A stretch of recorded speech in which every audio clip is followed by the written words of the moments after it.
En el video de hoy, escucharán 5 casos reales. 5 desapariciones que conmocionaron a México. 5 historias donde la verdad oficial y la verdad que se vive en los pueblos, en los cerros, en las carreteras, son completamente diferentes. No son leyendas urbanas. No son inventos. Son casos que siguen sin resolverse. Historias donde 43 estudiantes simplemente desaparecieron. Donde una niña desapareció de su propia cama y regresó de la misma manera. Donde familias fueron secuestradas a plena luz del día y nadie movió un dedo. Donde periodistas fueron silenciados. Donde capós de la droga murieron 2 veces, pero siguen libres. Estos son los casos que México prefiere olvidar. Las historias que nadie quiere repetir en la mesa. Los nombres que desaparecen de las noticias, pero nunca de la memoria de quienes los buscaron. Si crees que aún hay justicia en este país, lo que estás a punto de escuchar te hará cambiar de opinión. Si ya lo sabías, esto confirmará lo que siempre supiste. O quizás simplemente oirás voces que nadie más se atreve a amplificar. Comencemos.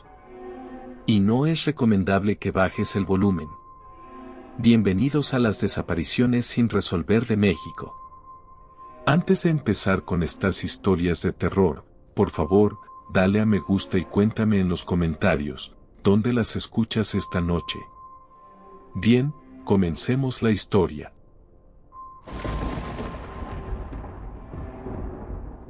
Era la noche del 26 de septiembre de 2014, y las calles de Iguala dormían bajo un cielo sin luna.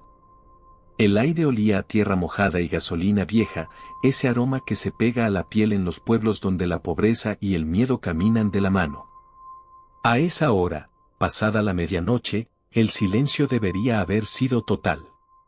Pero en lugar de eso, el sonido de autobuses rugiendo por la carretera federal rompía la quietud como un gemido que sale del fondo de un pozo. Dentro de esos vehículos viajaban estudiantes de la Escuela Normal Rural de Ayotzinapa, jóvenes de entre 18 y 23 años, con los ojos cansados y la esperanza intacta. Iban rumbo a la Ciudad de México para conmemorar la masacre de Tlatelolco, para levantar sus voces en protesta contra un sistema que los ignoraba, que los pisoteaba, que los trataba como si fueran menos que humanos. No sabían que muchos de ellos jamás llegarían. No sabían que esa noche, Iguala se convertiría en un agujero negro del que nunca saldrían. Un lugar donde las leyes de la realidad parecían suspendidas y donde los deseos de un puñado de hombres armados se convertían en sentencia de muerte. Los autobuses avanzaban despacio por las calles mal iluminadas de esa ciudad que parecía estar dormida pero que en realidad estaba completamente despierta, vigilante, esperando algo que nadie podía nombrar. Las farolas parpadeaban como si también tuvieran miedo, como si sus bombillas supieran algo que la gente ignoraba. Algunos estudiantes dormitaban recostados en las ventanas, sus cabezas rebotando suavemente con cada bache de la carretera. Otros charlaban en voz baja, planeando las protestas, riendo de cosas que ahora parecen triviales, ajenos completamente al destino que los esperaba. Un chico llamado Julio bromeaba con su compañero sobre cómo iban a mostrar sus pancartas frente a Palacio Nacional. Otro, cuyo nombre nadie recuerda con claridad, cantaba una canción revolucionaria en voz baja, casi susurrando. Afuera, el pueblo estaba demasiado quieto. Demasiado vacío. Las casas que bordeaban la carretera tenían las cortinas corridas, las ventanas cerradas, las luces apagadas. Era como si los habitantes hubieran intuido algo en el aire, alguna perturbación en el tejido de la realidad, y se hubieran escondido en sus casas con las puertas cerradas y las cerraduras puestas 3 veces. Uno de los chicos, sentado cerca del conductor, miró por el retrovisor lateral y sintió que algo le erizaba los pelos de la nuca. Vio un destello de luz en la distancia. Faros. Muchos faros. Se acercaban rápido, demasiado rápido, con una velocidad que parecía sobrenatural. Intentó avisar al conductor, pero las palabras se le quedaron atoradas en la garganta. El terror tiene esa particularidad, te quita la voz en el momento exacto en que más necesitas gritar. Entonces comenzó el tiroteo. Las primeras balas golpearon el metal del autobús con un sonido seco, como piedras lanzadas contra un tambor, pero más fuerte, más penetrante, más definitivo. Los estudiantes gritaron, algunos se tiraron al piso, otros se agacharon entre los asientos. El conductor aceleró, pero los vehículos que los perseguían eran más rápidos, más coordinados, como si supieran exactamente qué iban a hacer. Patrullas de la policía municipal, aunque los estudiantes no lo sabían. Camionetas sin placas con civiles armados. Hombres con uniformes que podrían ser del ejército, o podrían ser de cualquier corporación de seguridad, o podrían ser de algo que no tenía nombre oficial. Los uniformes eran grises, indeterminados, como si sus diseñadores hubieran querido que fueran lo más anónimos posible, como si quisieran que nadie recordara exactamente quiénes eran.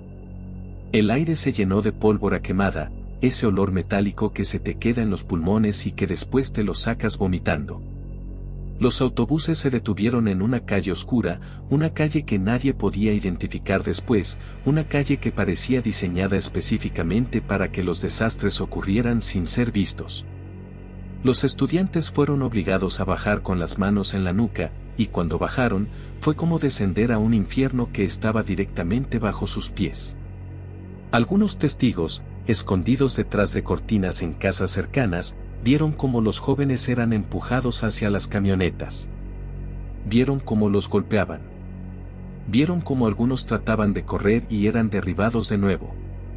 Vieron cómo desaparecían en la noche, tragados por la oscuridad, como si nunca hubieran existido. Pero cuando intentaron reportar lo que vieron a la policía, descubrieron que la policía local ya sabía. Que la policía local había estado involucrada. Que algunos de los hombres que disparaban y gritaban órdenes llevaban uniformes de policía municipal.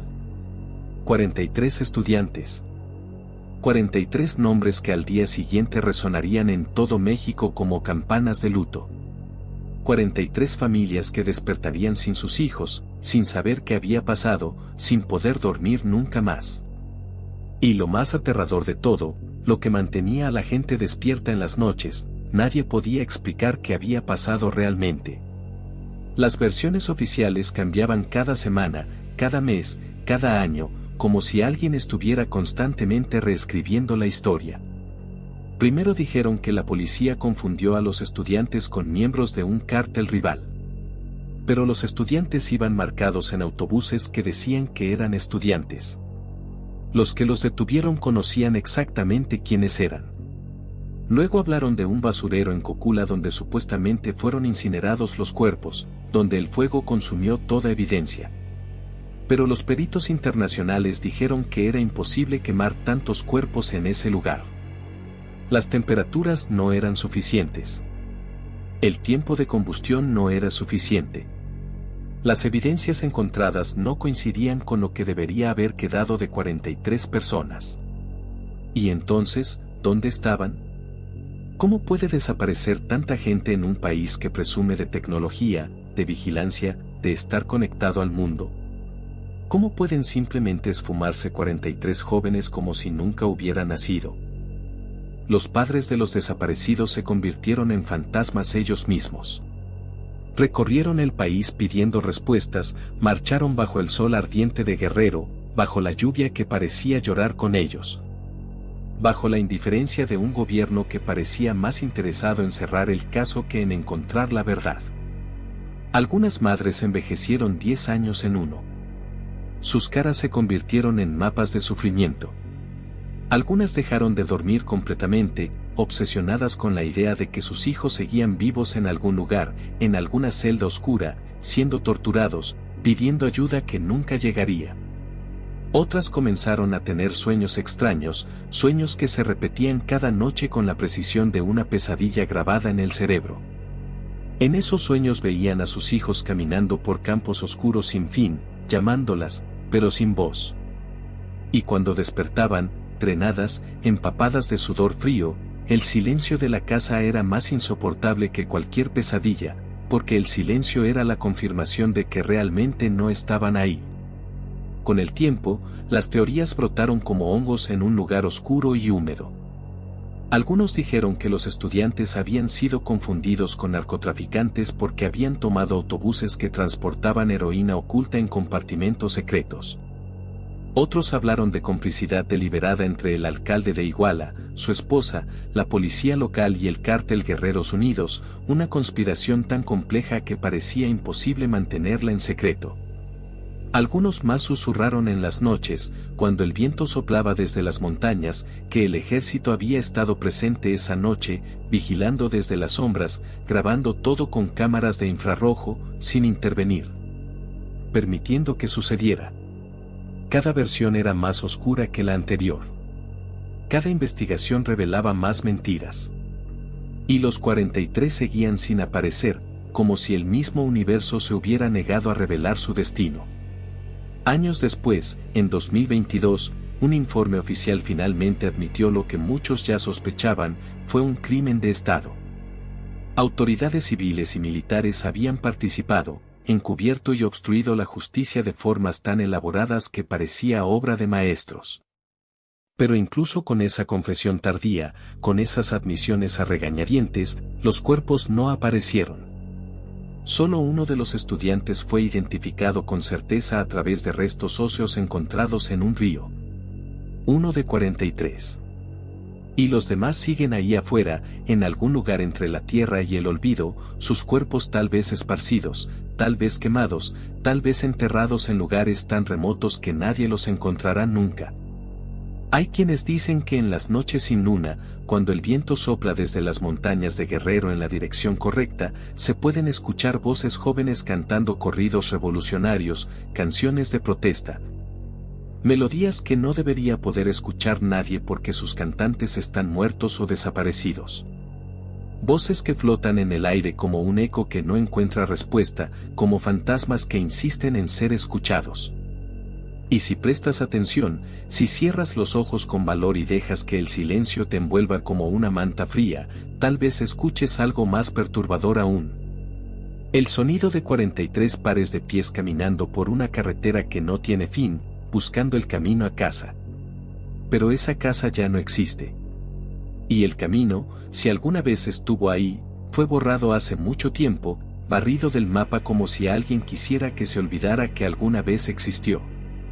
La pregunta que sigue sin respuesta, la pregunta que mantiene a México despierto en las noches oscuras, es esta: ¿cómo puede un país perder a 43 de sus hijos y nunca encontrarlos? ¿Cómo puede ser que nadie sepa, nadie hable, nadie recuerde, o que todos sepan pero se nieguen a decir? Tal vez la respuesta más aterradora es que sí saben. Todos saben. Pero en un lugar donde el miedo es más fuerte que la verdad, donde los que hablan desaparecen a su vez, donde el silencio te mantiene vivo y la palabra te mata, el silencio se convierte en una tumba sin nombre. Y Ayotzinapa se convierte en una herida que nunca cierra, un grito que nunca termina, una desaparición que nunca se resuelve, porque los vivos son más cómodos silenciando a los muertos que escuchándolos.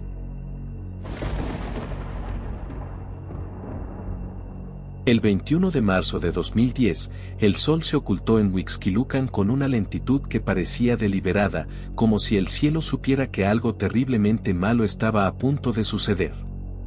Lisette Fara llevó a Paulette a su habitación alrededor de las 8 de la noche. La niña tenía 4 años, cabello castaño claro, ojos grandes y tristes, y un cuerpo que no le obedecía del todo.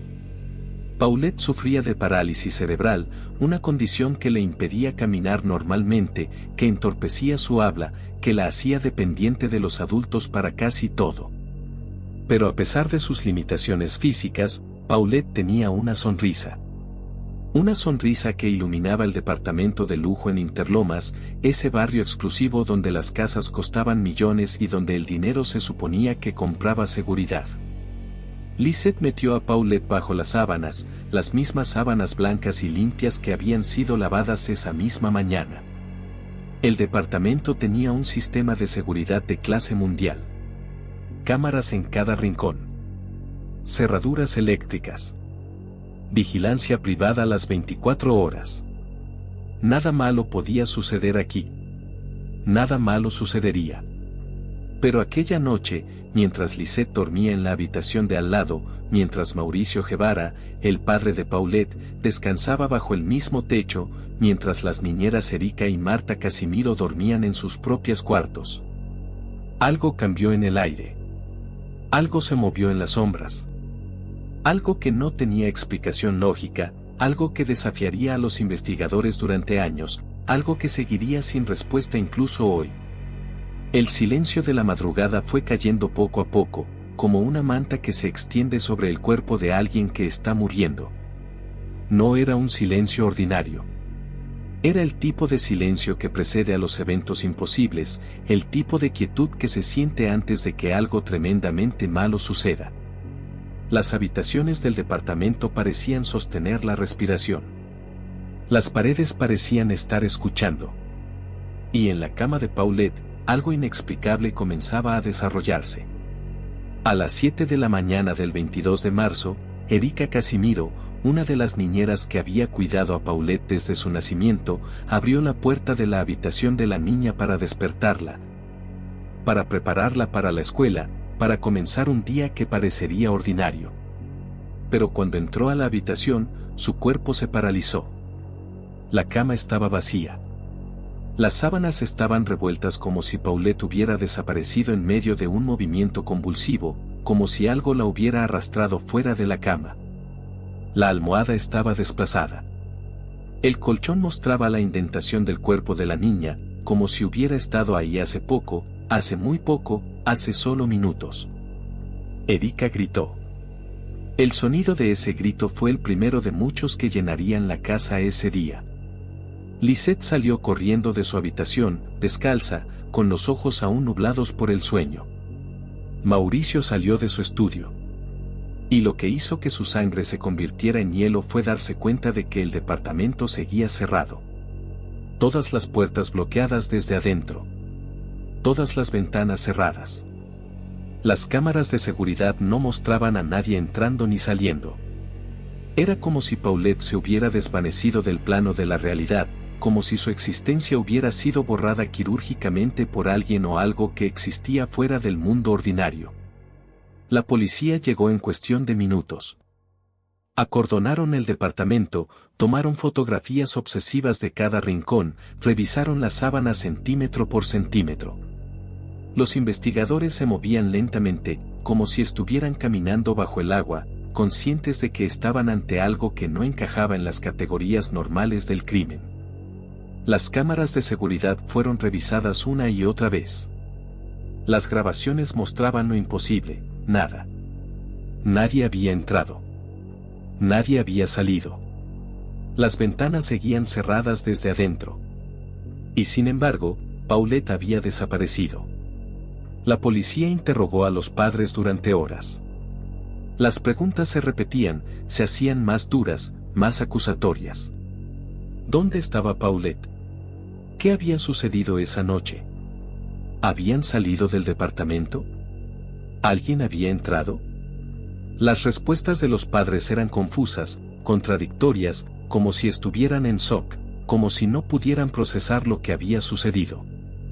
Los medios de comunicación se lanzaron sobre el caso como buitres sobre carroña fresca. Los noticieros nacionales interrumpieron su programación regular. Las imágenes de Paulette, una niña de cabello castaño y mirada dulce, una niña con discapacidad, una niña que no podía defenderse, inundaron las pantallas de televisión. Los padres aparecieron frente a las cámaras suplicando por el regreso de su hija, llorando, ofreciendo recompensas que nadie parecía reclamar. Pero algo no cuadraba. Algo en sus expresiones, en la forma en que evitaban mirarse entre sí, en las pequeñas contradicciones en sus historias, hacía que los telespectadores comenzaran a sospechar. En Internet, que en 2010 estaba apenas comenzando a volverse relevante en México, comenzaron a circular teorías. La gente debatía en foros anónimos. Las teorías de conspiración brotaban como hongos después de la lluvia. Durante 9 días, México entero buscó a Paulette. Voluntarios recorrieron barrancas con picas y machetes, peinando la tierra roja de Huixquilucan. Perros entrenados en búsqueda y rescate fueron traídos a la ciudad, sus narices trabajando frenéticamente, rastreando un olor que parecía no existir. Psíquicos se presentaron voluntariamente, ofreciendo sus servicios, describiendo visiones que no llevaban a nada. Criminólogos aparecían en programas de televisión debatiendo cada detalle, ofreciendo teorías salvajes, especulando sin fundamento. Y millones de personas seguían el caso minuto a minuto en redes sociales y noticieros, alimentando una obsesión nacional que crecía cada hora. Cada teoría era más extravagante que la anterior. Algunos decían que la niña había sido secuestrada por una red de trata de personas. Otros hablaban de un crimen pasional entre los padres. Hubo quien sugirió que Paulette nunca había existido realmente, que todo era un montaje mediático, una performance diseñada para ocultar algo mucho más oscuro. Y mientras tanto, los psicólogos explicaban que la familia estaba en negación, que el trauma era tan profundo que no podían procesar la realidad. El 31 de marzo, 9 días después de la desaparición, 9 días de agonía nacional, 9 días de búsqueda frenética, un grupo de investigadores decidió revisar nuevamente la habitación de Paulette. Habían pasado por ese cuarto docenas de veces. Habían levantado colchones, revisado cajones, movido muebles. Pero esta vez, cuando uno de los agentes levantó las sábanas de la cama de la niña con movimientos lentos, casi rituales, sintió algo que hizo que todo su cuerpo se paralizara. Un olor. Dulce y podrido al mismo tiempo. El olor de la muerte.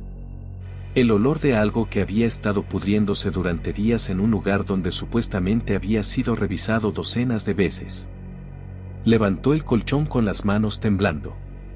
Y entonces lo vio, el cuerpo de Paulette estaba ahí, entre el colchón y la cabecera de la cama, la parte más visible de todo, enrollado en las sábanas, en posición fetal como si estuviera durmiendo. Llevaba el mismo pijama que la noche de su desaparición. Su piel estaba pálida, casi translúcida, como si toda la vida hubiera sido drenada de su cuerpo. Sus ojos estaban cerrados. Su boca estaba ligeramente abierta.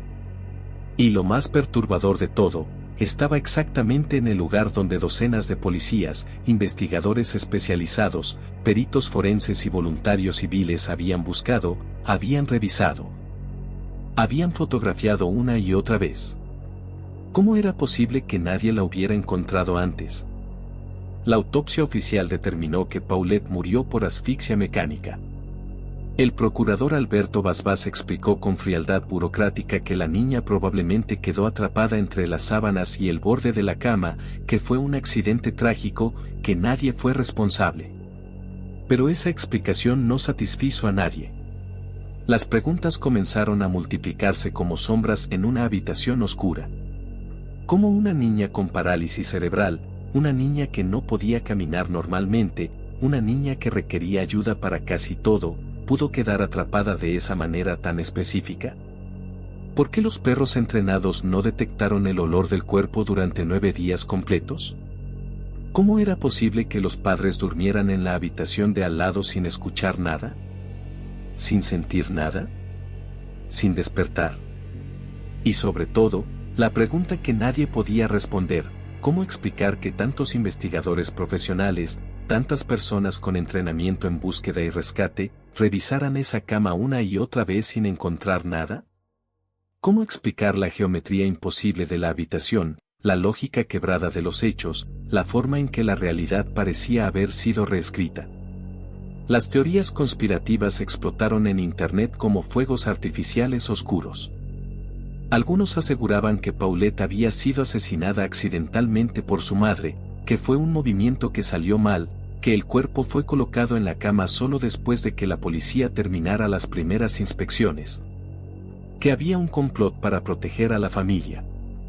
Otros hablaban de un encubrimiento masivo por parte de las autoridades, de sobornos, de influencias políticas, de un sistema de justicia corrupto que protegía a las familias ricas. Hubo quienes dijeron que el departamento estaba maldito, que había sido construido sobre un antiguo cementerio, que Paulette había sido arrastrada al otro lado por fuerzas que nadie podía entender. Y cuando los expertos forenses fueron cuestionados, algunos de ellos comenzaron a revelar inconsistencias. La descomposición del cuerpo no coincidía con 9 días. El olor debería haber sido detectado mucho antes. La posición del cuerpo parecía imposible dado que Paulette no podía moverse de esa manera. Cada explicación racional se estrellaba contra los hechos imposibles. Y cada explicación sobrenatural parecía más creíble que la verdad oficial. Los años pasaron como aguas residuales, llevándose respuestas pero dejando atrás solo preguntas más profundas. Pero el caso nunca se cerró en el imaginario colectivo mexicano. Los programas de misterio sin resolver lo incluyen en sus listas de casos imposibles. Los foros de Internet siguen debatiendo cada detalle, analizando cada fotografía, buscando inconsistencias en las declaraciones que hicieron los padres hace casi 15 años. Académicos escriben tesis sobre el caso. Psicólogos lo usan como ejemplo de trauma colectivo. Y de vez en cuando, alguien reporta haber visto a una niña pequeña en el edificio de Interlomas, caminando por los pasillos a medianoche, descalza, buscando algo que nunca encuentra. Dicen que sus pies no hacen sonido cuando camina. Dicen que sus ojos brillan en la oscuridad. Dicen que si la miras directamente, desaparece. La habitación de Paulette sigue ahí, en ese departamento que ahora está habitado por otras personas que pagan millones por vivir en un lugar que muy pocos saben que está maldito.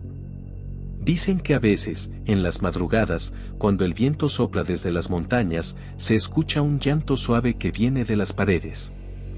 Dicen que las sábanas se mueven solas, como si alguien estuviera tratando de liberarse de ellas, como si alguien estuviera luchando por despertar de un sueño que no termina.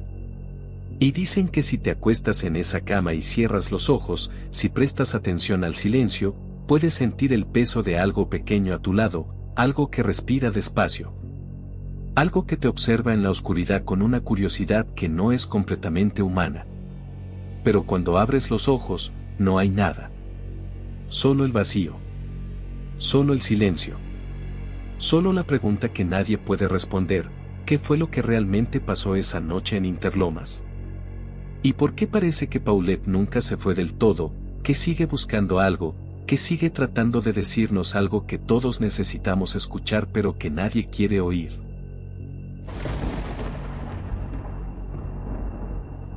La tarde del 29 de diciembre de 2011, el cielo sobre Chihuahua tenía ese color deslavado que solo se ve en invierno, una mezcla de gris y naranja pálido que hace que todo parezca más viejo, más cansado. El viento arrastraba polvo fino desde el desierto, se metía entre las rendijas de las ventanas, se colaba por debajo de las puertas. Era una ciudad que había aprendido a convivir con el miedo. Las tiendas cerraban antes de que el sol terminara de caer. Las familias cenaban temprano. Y las calles, esas avenidas amplias que cruzan la capital como cicatrices, se iban vaciando poco a poco, como si alguien estuviera apagando las luces del mundo, una por una. Esa tarde, sin embargo, algo rompía la rutina silenciosa. Una camioneta blanca con vidrios polarizados avanzaba por el Boulevard Díaz Ordaz. Dentro iban 3 hermanos: Elías, de 24 años, Fernando, de 26, y José Ángel, el mayor, de 28. Habían salido del negocio familiar de refacciones para hacer compras rápidas antes de Año Nuevo. El estéreo sonaba bajo, apenas un murmullo de música norteña. Elías conducía con una mano en el volante y otra apoyada en la ventana. Fernando revisaba mensajes en su celular. José Ángel miraba por la ventana, pero no veía realmente el paisaje. Su mente estaba en la cena que tendrían al día siguiente en casa de sus padres, en el ruido de los sobrinos corriendo por el patio, en las carcajadas de su madre cuando contaba las mismas historias de siempre. La ciudad, vista desde la camioneta, parecía tranquila. Demasiado tranquila. Había algo raro en la forma en que los semáforos cambiaban de luz, en el modo en que los pocos peatones aceleraban el paso al cruzar la calle, en la cantidad de persianas metálicas ya bajadas. Era como si Chihuahua estuviera conteniendo el aliento, esperando el golpe de algo que aún no tenía nombre. Elías, que era el más nervioso de los tres, lo sintió primero, esa sensación de cosquilleo en la nuca, como si alguien lo estuviera observando desde algún ángulo imposible. En el siguiente semáforo, el mundo se partió en dos. La camioneta se detuvo. El semáforo marcaba rojo. El tráfico fluía lento. Y entonces, sin ruido de motor previo, sin aviso, dos camionetas sin placas aparecieron a los costados. Una por la izquierda, otra por la derecha. Como si hubieran emergido de la nada, como si hubieran estado siempre ahí, invisibles, esperando este momento exacto. Las puertas se abrieron al mismo tiempo. Bajó un grupo de hombres armados, con chalecos tácticos y pasamontañas. Algunos llevaban uniformes que parecían militares, pero sin insignias claras. Otros vestían ropa negra, sin marca, sin nada que pudiera decir quiénes eran. El primer golpe fue contra el cristal del conductor. El arma se estrelló contra el vidrio con un estruendo sordo. El cristal explotó hacia adentro como lluvia afilada. Elías no tuvo tiempo de reaccionar. Una mano enguantada lo sujetó del cuello de la camisa y lo jaló hacia afuera. Fernando alcanzó a gritar el nombre de su hermano antes de que otra mano lo tomara por el brazo y lo arrastrara fuera de la camioneta. José Ángel intentó abrir la puerta del lado contrario, pero alguien ya estaba ahí, apuntándole a la cabeza. El cañón del rifle era tan negro, tan profundo, que por un segundo le pareció un túnel. Un túnel sin salida. Los autos alrededor se quedaron inmóviles, congelados. Había conductores con las manos aún en el volante, los ojos clavados al frente, fingiendo no ver. Otros bajaron la mirada, como si el pavimento fuera repentinamente muy interesante. Una mujer en un taxi apretó contra su pecho a su hija pequeña y la obligó a agachar la cabeza. Nadie tocó el claxon. Nadie sacó un teléfono. Nadie dijo una palabra. Solo el viento del desierto siguió soplando, indiferente. En 3 minutos todo había terminado. Los hermanos Alvarado fueron introducidos a la fuerza en las camionetas sin placas. Un hombre con voz grave gritó una orden que nadie alcanzó a entender. Las puertas se cerraron de golpe. Los motores rugieron. Las camionetas se perdieron en el horizonte, tragadas por la avenida que, de repente, parecía más larga, más vacía. La camioneta blanca de la familia quedó abandonada en el semáforo, con las puertas abiertas, el estéreo todavía sonando, un vaso de café tirado en el piso derramando líquido oscuro como sangre seca. Y la ciudad siguió en silencio. Como si nada hubiera pasado. Como si nada de eso fuera nuevo. Humberto Alvarado, el padre, estaba a pocas cuadras, en el taller, cuando sonó su teléfono. La voz al otro lado era temblorosa, casi susurrada. Le dijeron que algo había pasado con sus hijos. Que se los habían llevado. Que había sido a plena luz del día, frente a todos. Humberto salió corriendo, dejando las herramientas tiradas en el piso, sin cerrar el taller, sin apagar las luces. Cuando llegó al lugar, encontró la camioneta de su familia rodeada por cintas amarillas de la policía. Había patrullas. Había oficiales murmurando entre ellos.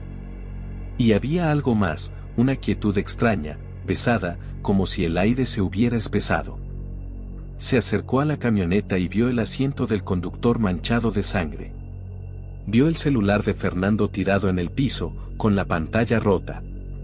Vio la gorra de José Ángel abandonada en el asiento trasero. Sus piernas comenzaron a temblar.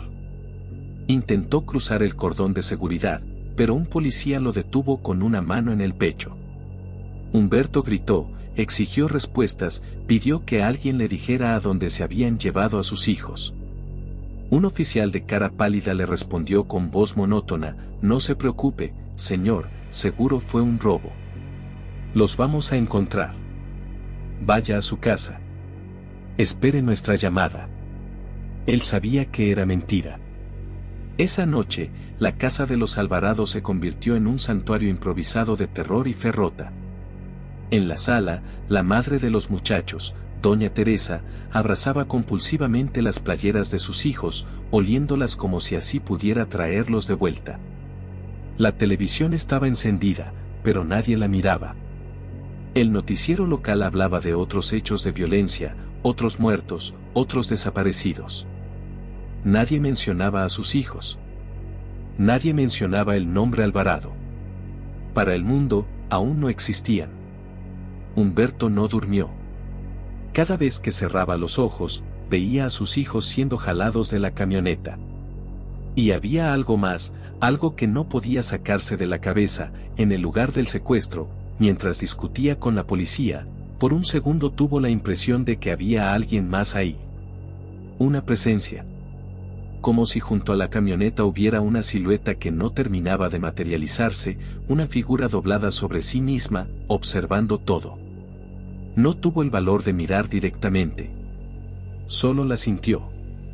Y en la noche, cuando ya estaba en su cama, recordó esa sensación y se preguntó si, además de los hombres armados, había algo más rondando la escena, algo que se alimentaba de la angustia ajena.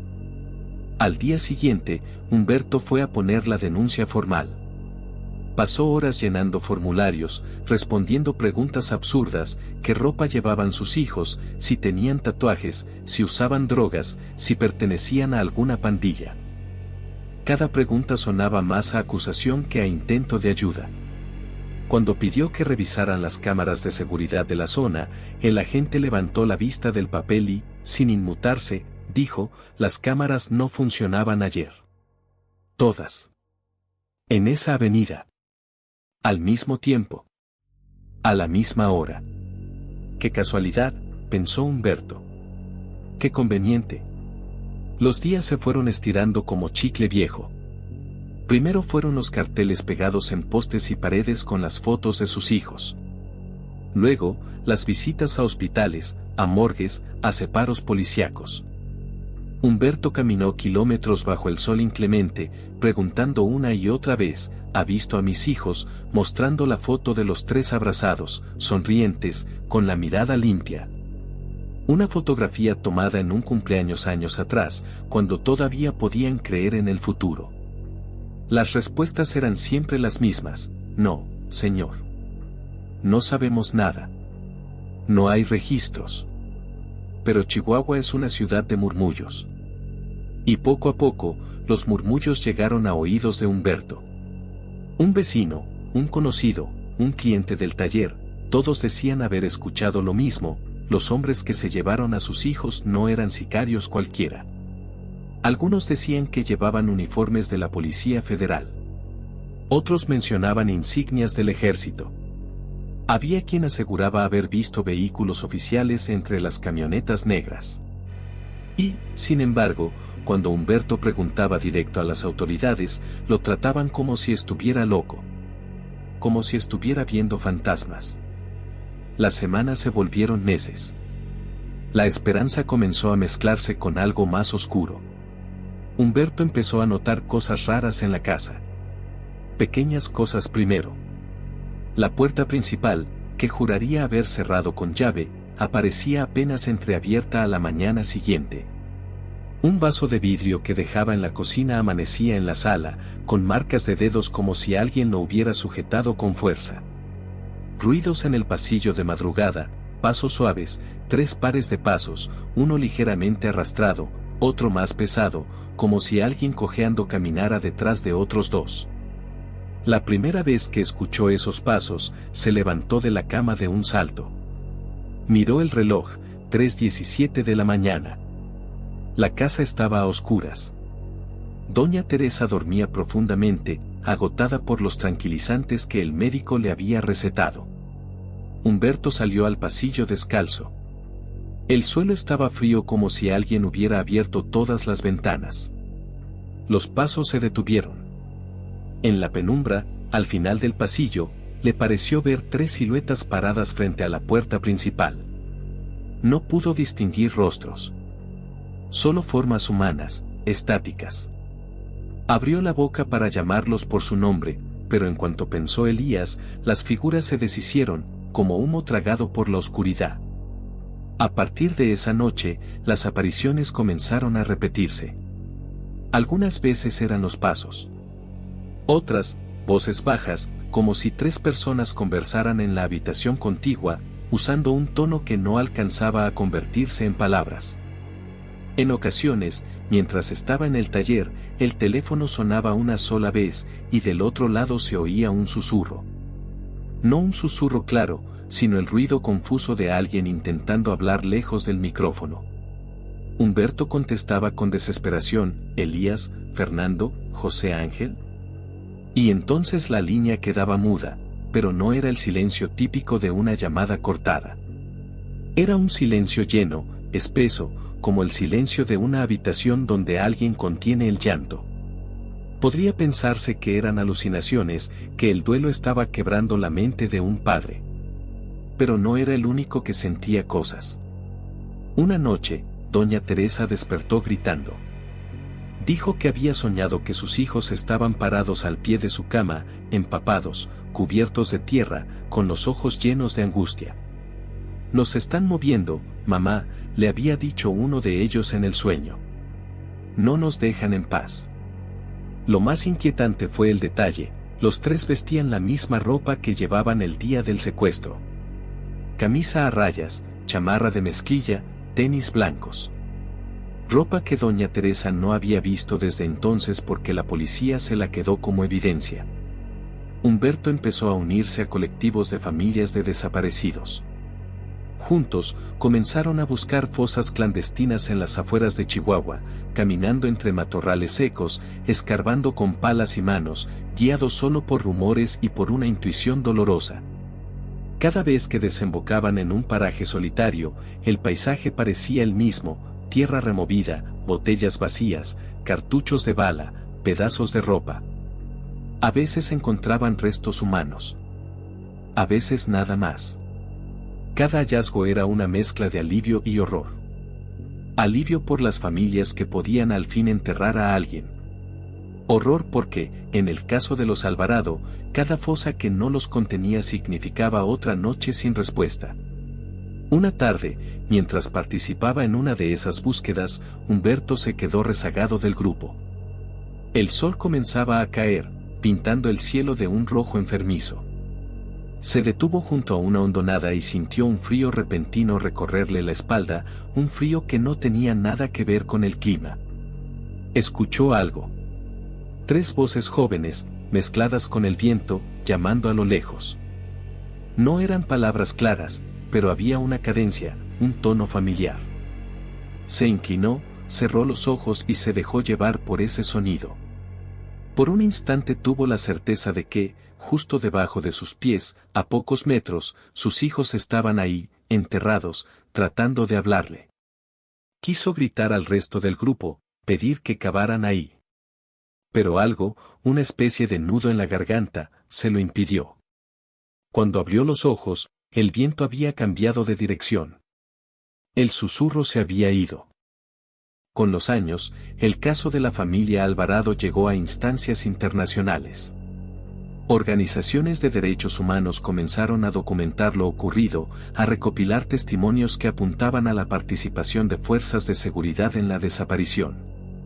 Informes hablaban de detenciones ilegales, de soldados que llegaron a la casa de un tío de los muchachos, de amenazas directas a los familiares si seguían buscando demasiado. Un patrón que se repetía en otros casos, en otros estados, como si detrás del horror hubiera una maquinaria enorme, aceitada con miedo, proceso. A pesar de los informes, de las denuncias, de las audiencias internacionales, nada cambió en lo esencial: los hermanos Alvarado seguían desaparecidos. No había cuerpos. No había tumbas. No había lugar a donde llevar flores. Solo había una casa donde tres pares de zapatos seguían acomodados cerca de la puerta, esperando unos pasos que no regresaban. Dicen que, en diciembre, cerca de la fecha del secuestro, el Boulevard Díaz Ordaz se vuelve extraño al caer la noche.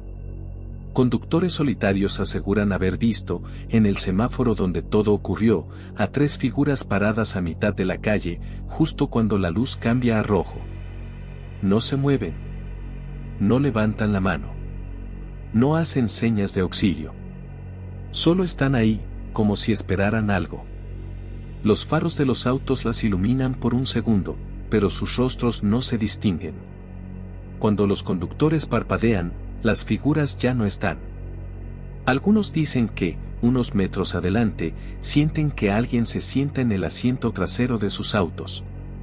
Un peso ligero. Un susurro casi inaudible.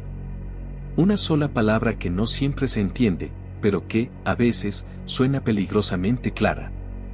Papá. Y en alguna casa modesta de Chihuahua, a esa misma hora, un hombre mayor se despierta de golpe, convencido de haber escuchado pasos en el pasillo. 3 pares de pasos. Siempre 3. Siempre hacia la puerta.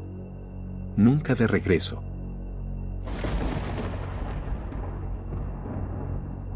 La noche en Michoacán tiene un peso distinto. No cae, se deja caer, como una manta gruesa empapada en secretos. En los pueblos de la sierra, cuando el sol se esconde detrás de las montañas cubiertas de pinos y huertas de aguacate, las sombras comienzan a estirarse de forma rara, demasiado largas, como si estuvieran buscando a alguien. O a algo. En esas noches, los viejos cierran las ventanas antes de las 8, apagan las luces interiores y se sientan en la oscuridad, mirando hacia la puerta. No esperan visitas. Solo están comprobando que nadie extraño atraviese el umbral. Porque en Michoacán, desde hace años, se dice que hay un muerto que nunca terminó de morirse. Un hombre al que el gobierno declaró difunto 2 veces. Un capo que cruzó la línea entre lo humano y lo legendario. A ese hombre lo llamaban Nazario Moreno González. El Chayo. El más loco. Antes de convertirse en sombra, Nazario fue de carne y hueso. Nació pobre, como tantos otros, entre cerros y caminos de terracería. Dicen que de joven se fue al otro lado, como miles, a cortar fruta y levantar paredes en Estados Unidos, y que allá conoció 2 cosas que le cambiaron la vida, la Biblia y el negocio de la droga. De la primera tomó frases, parábolas, la idea de que podía ser una especie de Mesías para los suyos. De la segunda, tomó el dinero, las armas y el poder. A su regreso, comenzó a construir algo que no era solo un cártel, sino una especie de secta armada, la familia michoacana. Sus hombres no se veían a sí mismos como simples delincuentes, se decían soldados de Dios, repetían los pensamientos que Nazario escribía en un cuaderno grueso. Una especie de manual espiritual donde mezclaba versículos con reglas para la organización. En los pueblos bajos, la gente contaba anécdotas que sonaban a cuento de fogata. Que el Chayo llegaba a las fiestas patronales con camionetas llenas de comida y juguetes, que pagaba las deudas de las familias más pobres, que construía iglesias y arreglaba carreteras.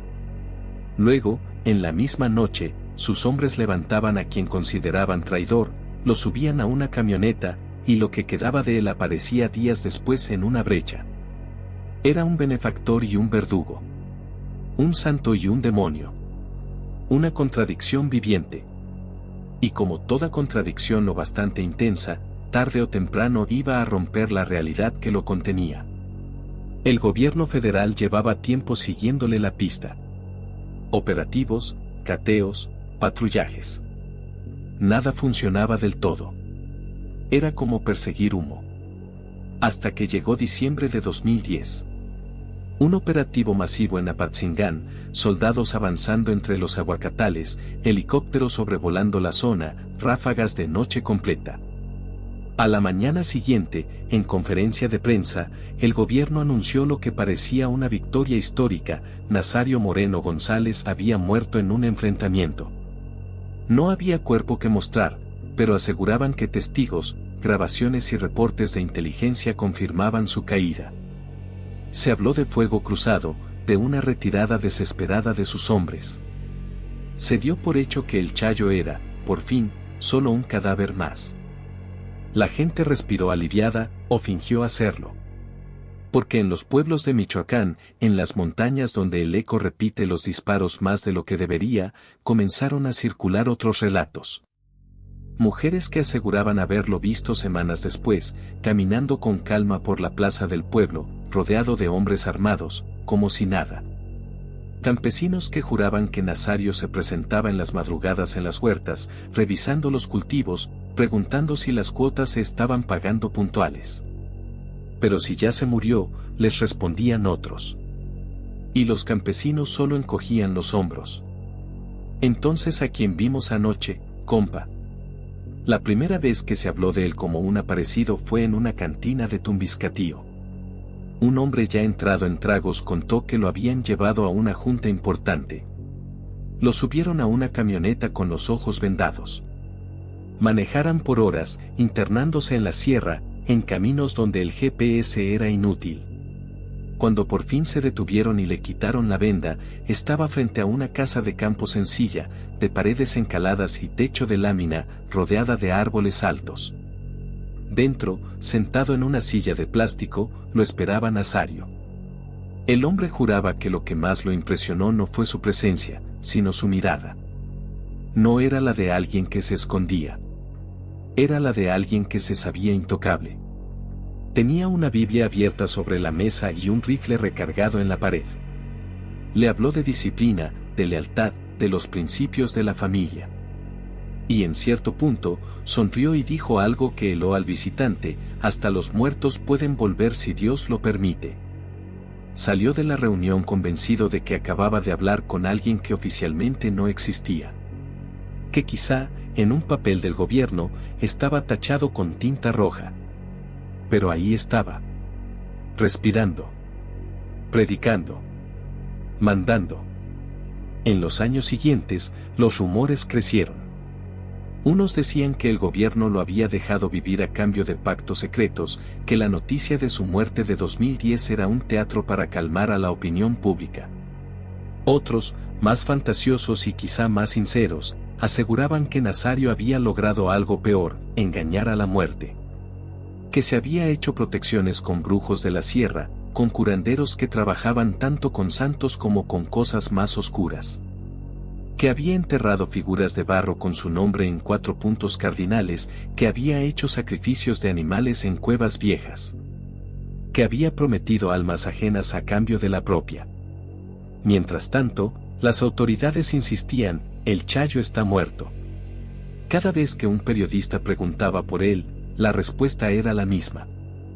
Esa certeza oficial contrastaba con otra realidad mucho más tangible: las extorsiones continuaban, los secuestros no paraban, y los hombres que se presentaban como seguidores de Nazario seguían diciendo en voz baja: el jefe todavía nos guía. En México, los registros oficiales muestran listados interminables de personas desaparecidas en distintos estados. Cada nombre sin cuerpo alimenta la sensación de que hay algo profundamente roto. Algo que permite que vivos y muertos se mezclen en un mismo limbo. Comisión de Búsqueda, Chihuahua. Y entonces llegó marzo de 2014. Otro operativo. Otra madrugada ardiendo a balazos, esta vez en las cercanías de Tumbiscatío. El ruido de helicópteros volvió a romper el sueño ligero de los pueblos. Los perros aullaron toda la noche.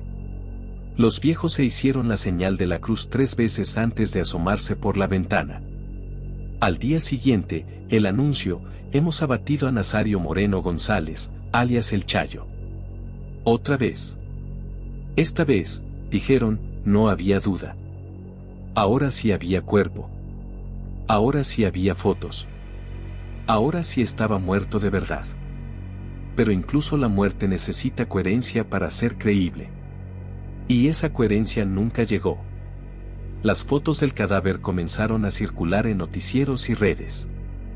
Algunos miraban la imagen y fruncían el ceño. Se ve distinto, murmuraban. Más joven, o más viejo. No sé. Peritos independientes señalaron detalles que no encajaban: la forma de la nariz, ciertas cicatrices que no coincidían con las descripciones previas, la extraña rapidez con la que el cuerpo fue enterrado. Los familiares cercanos nunca aparecieron reclamando restos. Y ahí, otra grieta más en la historia oficial. En los pueblos, la versión era otra todavía más inquietante. Hubo quien juró que, la noche previa al operativo, un grupo de hombres armados llegó de sorpresa a una casa de seguridad donde se ocultaban varios jefes. Entre ellos, un hombre al que todos llamaban Nazario, pero que llevaba poco tiempo ahí. Lo sacaron a golpes. Lo subieron a una camioneta. Y alguien alcanzó a preguntar en voz baja, ¿este sí es el bueno? Porque al que mandamos al norte hace 4 años se parecía más. Les respondieron con una risa seca. Con que se parezca suficiente, alcanza. Así nació una teoría más, que el cuerpo mostrado en 2014 no era realmente el Chayo, sino un doble conveniente, un sacrificio humano en nombre de la estabilidad política. Un muerto útil. Un rostro al que atribuir todos los males para poder decir, ya lo resolvimos. Algo así como cerrar un libro sin haberlo terminado, solo porque cansa seguir leyendo. Lo cierto es que, a partir de 2014, la figura de Nazario dejó de ser simplemente la de un narco poderoso y se convirtió en algo más peligroso, un mito vivo. O quizá un mito muerto, pero funcional. Había veladoras con su foto junto a santos en casas de gente agradecida por favores antiguos.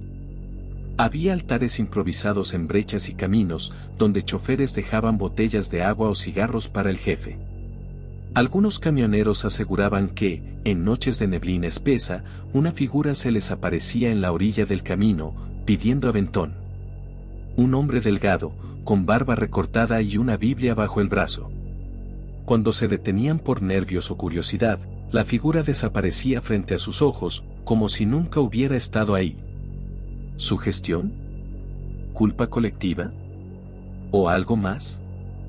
En una ranchería cercana a Apatzingán, una familia cuenta siempre la misma historia cuando la luz se va y las velas se convierten en la única compañía.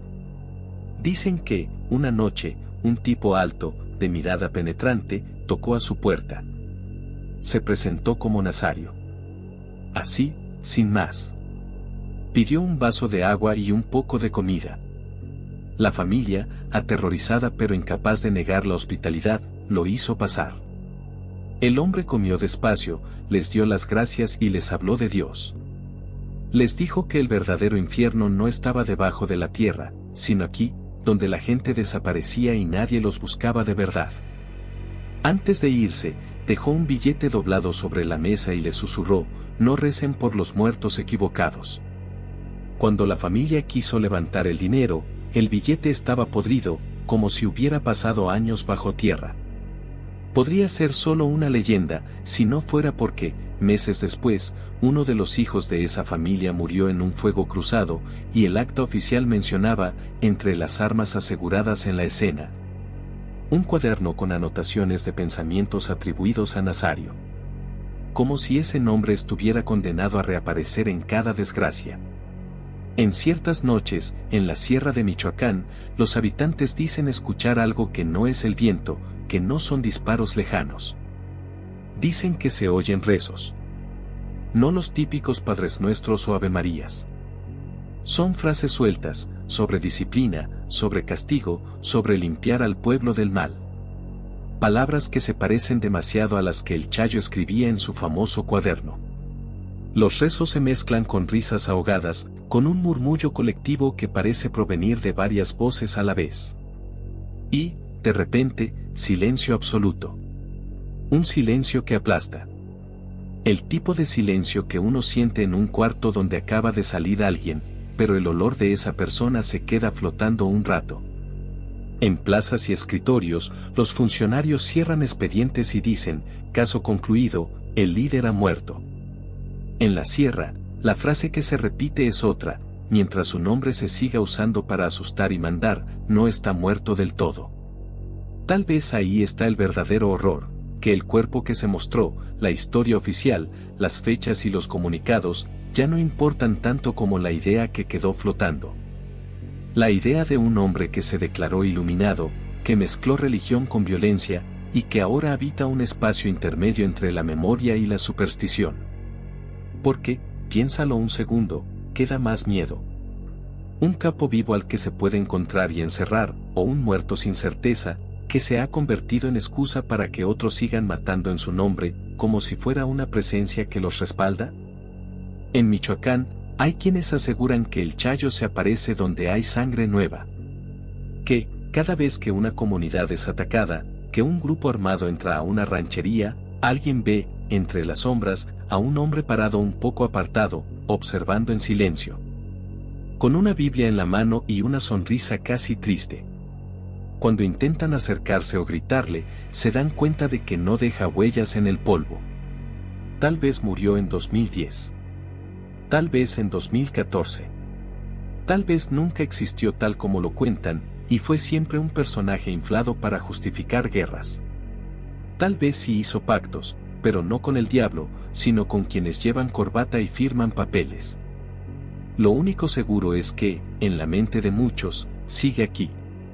Y mientras el miedo al nombre Nazario Moreno siga teniendo peso en Michoacán, mientras la gente cierre las ventanas un poco más fuerte cuando alguien cuenta una historia sobre él, mientras haya quien rece veladamente que no se me aparezca, que no me encuentre, la pregunta queda flotando, como una sombra que se niega a disiparse. Si un hombre al que mataron 2 veces todavía inspira terror en la noche, todavía se siente caminando entre los árboles, todavía aparece en relatos y susurros, ¿de verdad está muerto? ¿O México solo decidió dejar de buscar su fantasma, igual que dejó de buscar a tantos otros?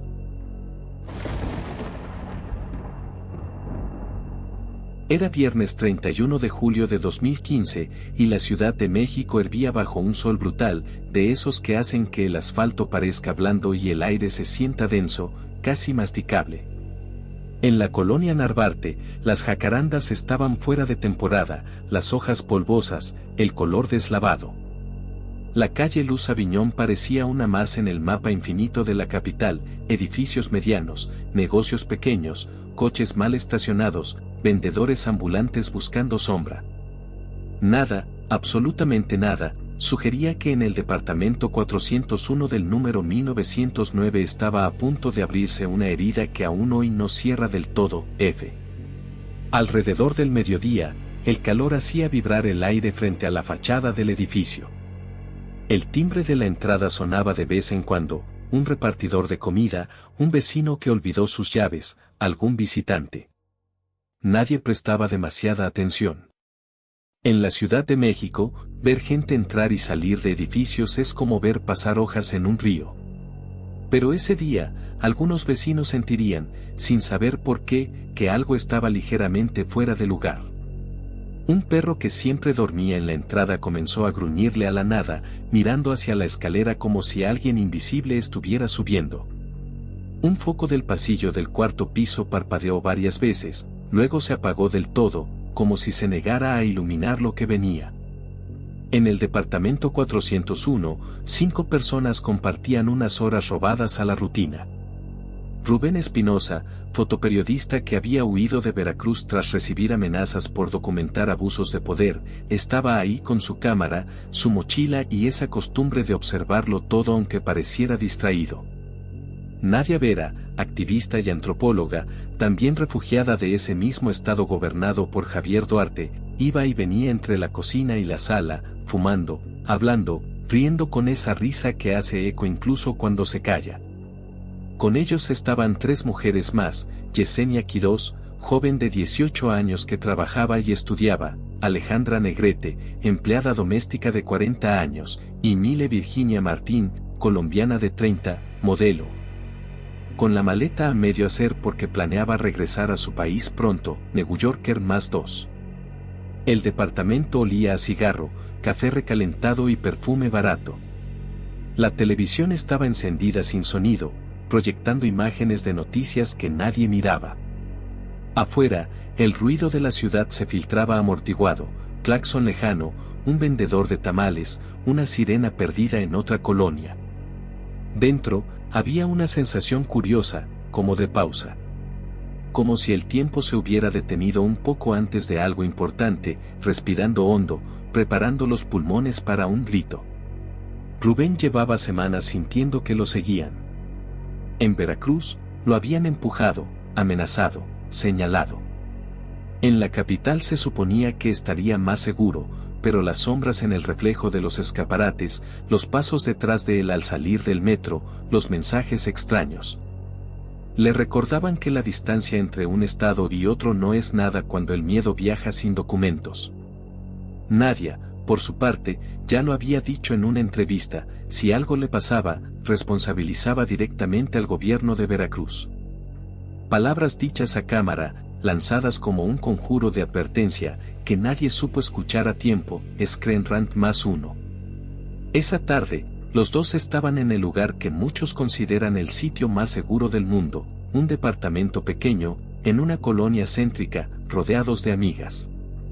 ¿Qué podría salir mal en unas cuantas horas de conversación, café y cigarrillos? Afuera era de día. El mal, teóricamente, cazaba de noche. A la 1 y algo, el timbre volvió a sonar. El zumbido eléctrico bajó hasta el 4º piso. La puerta pesada del edificio se abrió y 3 hombres entraron como entra la gente que ya sabe a dónde va.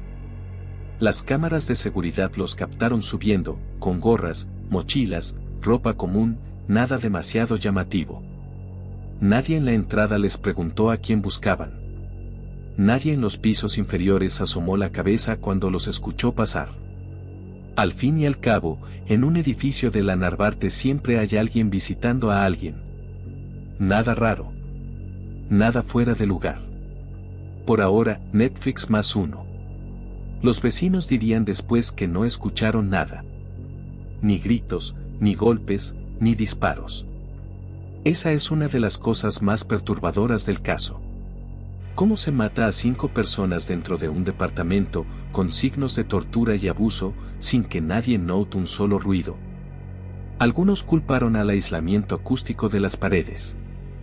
Otros hablaron de miedo, puede que sí hayan escuchado, pero prefirieron decir que no.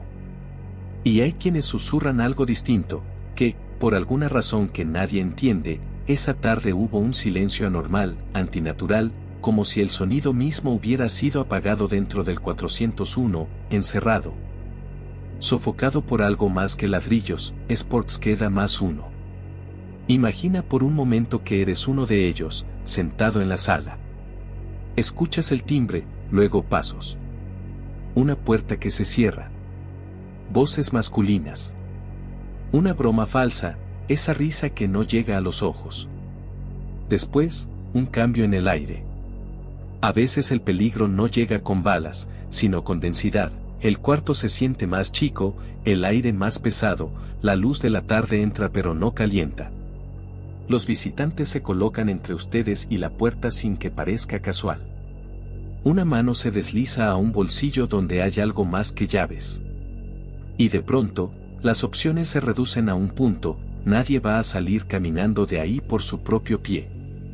El infierno que siguió ha sido reconstruido fragmentariamente por peritajes y filtraciones, las víctimas fueron atadas, golpeadas, algunas violentadas sexualmente, todas rematadas con disparos en la cabeza. El desorden del departamento, los objetos tirados, las marcas en los cuerpos, hablan de varias horas de terror comprimidas en un lapso breve. Afuera, el sol seguía brillando como si nada. Los coches seguían pasando. Un vendedor de paletas quizá gritó su pregón justo cuando sonó el primer disparo silenciado, New Yorker +1. Porque las balas, se supo después, salieron de un arma con silenciador. Un 9 milímetros limpio, sin historial en bases de datos. Y aunque esa explicación técnica ayuda a entender por qué nadie oyó detonaciones, deja intacta la incomodidad más grande, ¿de verdad ningún vecino sintió nada? ¿Ninguna mala corazonada? ¿Ningún escalofrío al pasar frente a la puerta del 401 en ese tramo de tiempo? Screen Rant. A las 3:02 de la tarde, las cámaras del edificio registraron a los 3 hombres saliendo juntos. Uno de ellos llevaba una maleta con ruedas, propiedad de Mille Virginia. Otro bajó a la calle, se subió al Mustang rojo de ella y se alejaron. El coche aparecería luego abandonado en otra colonia. La maleta, probablemente, nunca volvió al edificio. Los 3 se veían extrañamente tranquilos, como quien baja después de una visita ordinaria. como si lo que había pasado en el interior del departamento no tuviera peso sobre sus hombros. O como si lo hubieran dejado todo adentro, incluso la culpa, New Yorker +1. Esa fue la parte visible. La que quedó grabada, pixelada, con hora y fecha marcadas. La parte invisible comenzó después. El sábado, 1 de agosto, una empleada del edificio notó que algo en el pasillo del cuarto piso no estaba bien. El aire olía raro. No solamente al calor encerrado de un departamento sin ventilación, sino a algo más metálico, agrio, familiar para quien ha trabajado limpiando edificios viejos, olor a sangre seca, a descomposición temprana. Llamaron a la policía. La puerta del 401 fue forzada. Lo que encontraron adentro fue más allá del horror cotidiano de la nota roja. 5 cuerpos. 5 historias truncadas. Un desastre humano contenido en un espacio demasiado pequeño, Sports queda +2. Las fotos de la escena no se hicieron públicas en su totalidad, pero se filtraron suficientes detalles para fijar el caso en el inconsciente colectivo. Un periodista refugiado que había huido de la violencia de Veracruz, asesinado en la ciudad que se suponía le ofrecía refugio. Una activista que había señalado públicamente a autoridades estatales por desapariciones y abusos, silenciada de manera brutal. 3 mujeres que no eran figuras públicas, pero cuya muerte se volvió parte del mismo mensaje críptico: nadie está a salvo. Ni las que limpian el departamento, ni las que comparten el alquiler, ni las que solo pasan una noche ahí, Screen Rant +2. Las autoridades reaccionaron rápido, y mal. Primero intentaron vender la teoría de una noche de fiesta que se salió de control, sugiriendo que víctimas y victimarios se conocían, que todo había comenzado como una celebración. Luego hablaron de robo, que si el coche, que si el dinero de Mille Virginia, que si una maleta con efectivo. Pero el propio expediente mostraría después que lo robado fue mínimo, que ni siquiera se llevaron computadoras o teléfonos de manera consistente, y que el Mustang apareció abandonado. Como si el hurto fuera apenas un disfraz mal puesto sobre un crimen cuya motivación real se esforzaban por no nombrar. Sports queda +2. Se detuvo a 3 hombres: Daniel Pacheco, un exconvicto, un ex policía capitalino, y un malabarista callejero. Personajes sacados del subsuelo urbano, fácilmente convertibles en chivos expiatorios. Hubo confesiones bajo tortura, declaraciones contradictorias, historias que no terminaban de cuadrar. Y, sin embargo, el núcleo de la pesadilla seguía intacto: la orden, el cerebro detrás, las razones profundas, nunca fueron esclarecidas. Años después, organizaciones de periodistas e incluso una docuserie de una plataforma internacional señalarían que el caso sigue abierto, incompleto, con lagunas gigantescas y líneas de investigación que parecen evitadas a propósito. Latam Journalism Review +4. Hasta aquí, la historia que se puede narrar con fechas, nombres y expedientes. Pero en Narvarte, y especialmente en Luz Aviñón 1909, hay otra historia que solo se cuenta en voz baja, lejos de cámaras, muchas veces después de medianoche. Dicen algunos vecinos que, tras el crimen, el edificio entero cambió de ánimo. No es una forma poética de hablar. Literalmente, el ambiente se volvió distinto. Los elevadores comenzaron a fallar con más frecuencia, deteniéndose, a veces, exactamente en el 4º piso, con un tirón brusco, aunque nadie hubiera presionado ese botón. Las luces del pasillo que daban justo frente al 401, ya vacío, parpadeaban de manera errática, como si alguien jugara con el interruptor desde dentro del departamento clausurado. Aun cuando el suministro eléctrico de ese interior estaba cortado. Una vecina, enfermera que regresaba de sus guardias de madrugada, contaba que más de una vez subió por las escaleras y, al llegar al 4º piso, escuchó voces detrás de la puerta del 401. Voces bajas, de discusión. 2 masculinas, varias femeninas. No palabras claras, sino el ritmo de una conversación intensa que sube y baja. Cada vez que acercaba la oreja, las voces se cortaban de golpe, como cuando se apaga una radio. Al principio pensó que alguien se había metido ahí, que usaban el departamento como refugio clandestino. Pero cuando lo comentó con la administración, le aseguraron que la puerta seguía sellada, que nadie podía entrar. Entonces, ¿quién está hablando ahí adentro en las madrugadas?, preguntó. Nadie quiso responder.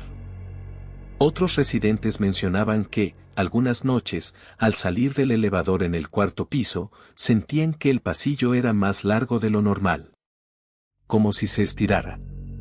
Como si la distancia entre el ascensor y la escalera creciera unos pasos cada vez. Esa sensación duraba unos segundos, y luego, al mirar atrás, todo parecía normal.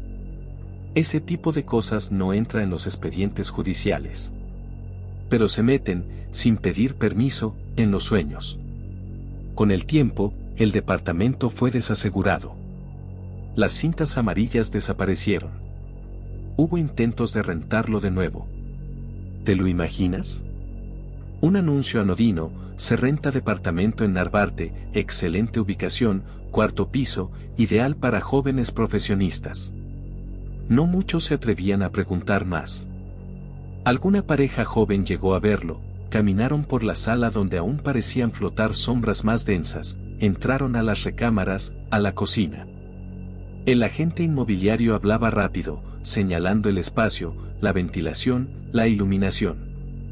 Fingía que el peso en el ambiente no existía.